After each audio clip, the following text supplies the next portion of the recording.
Welcome back to the Fast, Wet, and Wild Show, and we're here with Elaine Gordon-Evans. We'd like to thank Elaine for taking time out of her busy schedule again to come and be here on the Fast, Wet, and Wild Show. We've kind of diverted ourselves a little bit from what we usually do. Usually we have drivers and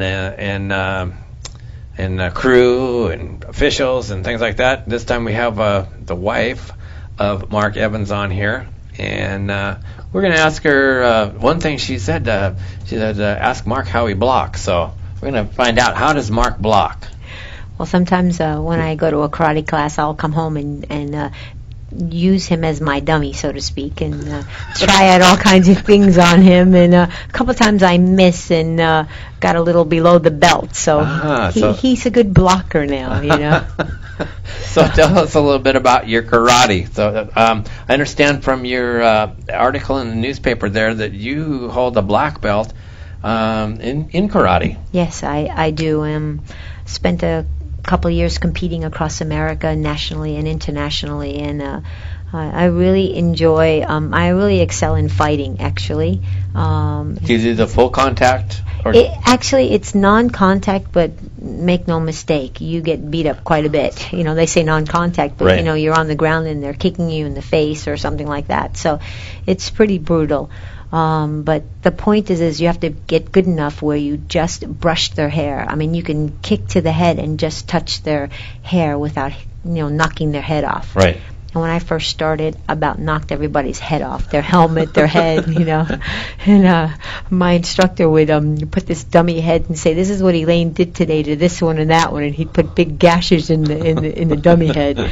But as you grow and learn more self-control, it's a lot better to just tap them and play a game of cat and mouse is what it is.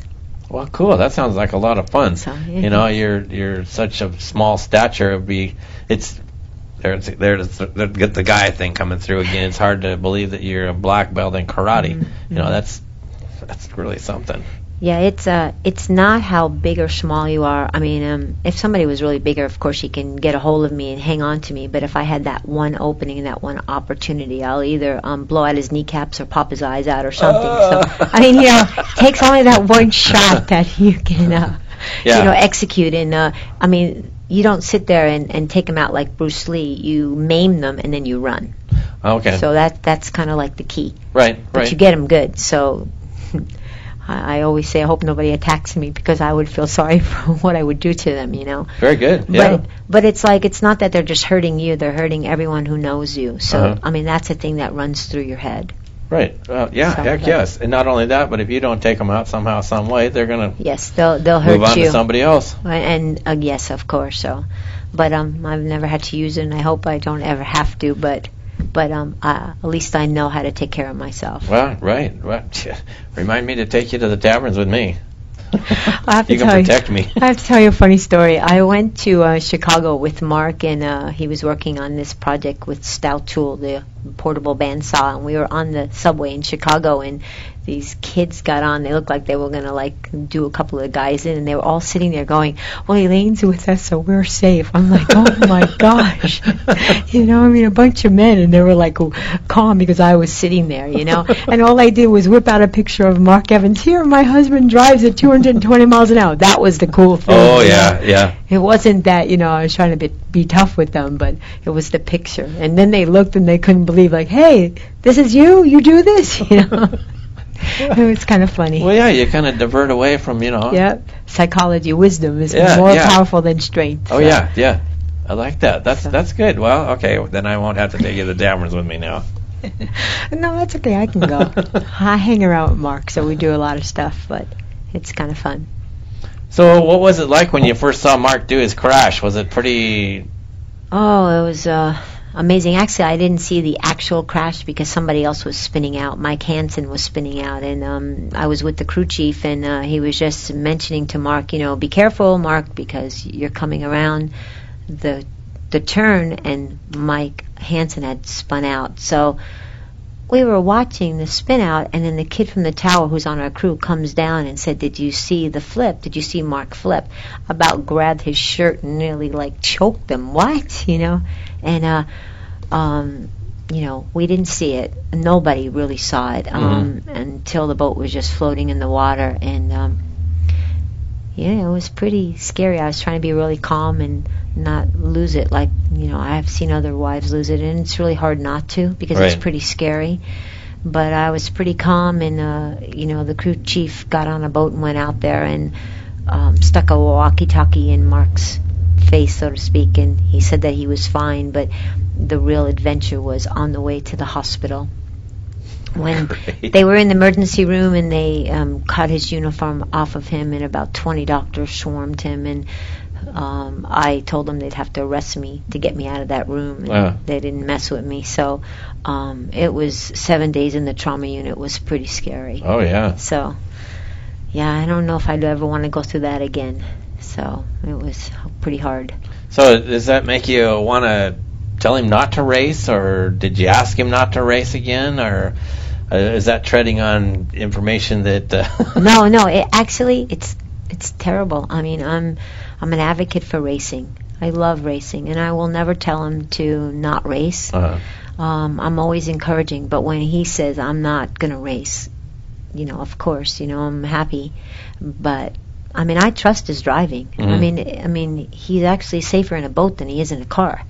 So I really do trust his driving, and it is scary. But look at all the racing he's done all these years where he's been fine. Sure. So everybody focuses on what can happen, but it's really up to him. Yeah. And it's got to make you very proud too when he comes in and he's done good or won a race, and that's got to be quite exciting for you also. Yes, he won the Tri-Cities race, and it was the most exciting thing. It was my first year racing. We were only married like 6 months, so everything was so new to me. And even in the truck, when he gets his race face on, he puts his gloves on. In my mind, it was like a slow motion movie, like. But it was a lot of fun. I really enjoyed it, and that part of the racing I'm going to miss, being with everyone. And sure, I'm a lot like Mark, where I go around and say hi to everyone, and it was kind of fun. Cool. So, okay, tell us a little bit about your son and that article. What newspaper was that article in? I don't recall. Paul and I made the cover of the Pacific Northwest magazine, which was the Seattle Times, and they wrote an article. My son was in the paper like 18 times in the Times, and this reporter happened to find Paul on the internet, just searching for a new story, and he ran across Paul, and the editor said, "We've reported on Paul enough." So the answer is no. And this guy, Richard Sevens, is a really great reporter, and he wanted to have Paul on that cover of that magazine and write the story of Paul's filmmaking. And when Paul was younger, he raised $250,000 for a little boy's liver transplant at 15. $250,000? And 15, and then he went to Congress and lobbied the United States Congress because after he got the money, they wouldn't give the boy the transplant.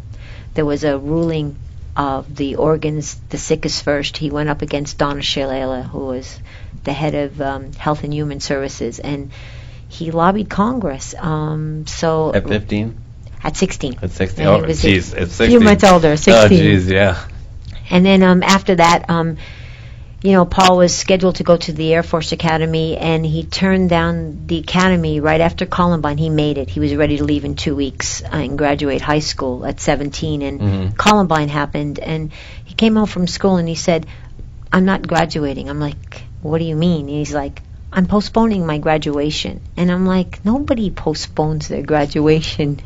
And he goes, "No, I'm going to go into a public school and reach out on youth violence." And I'm like, where did you think of this, And but because of what he did with Eric Reve and raising the money for the little boy's liver transplant, I said, okay, we'll go along with this one, So we actually went to the school he was attending to see if he can finish a fifth year there, and they thought we were kind of a little off the wall, so I kind of left there real discouraged. And we went to the local public school, and they really thought the idea was great. So he went in that school, made a movie on a school shooting that ended positive that landed on HBO. Wow, so cool. 17 years old, and Paul was a filmmaker. Right.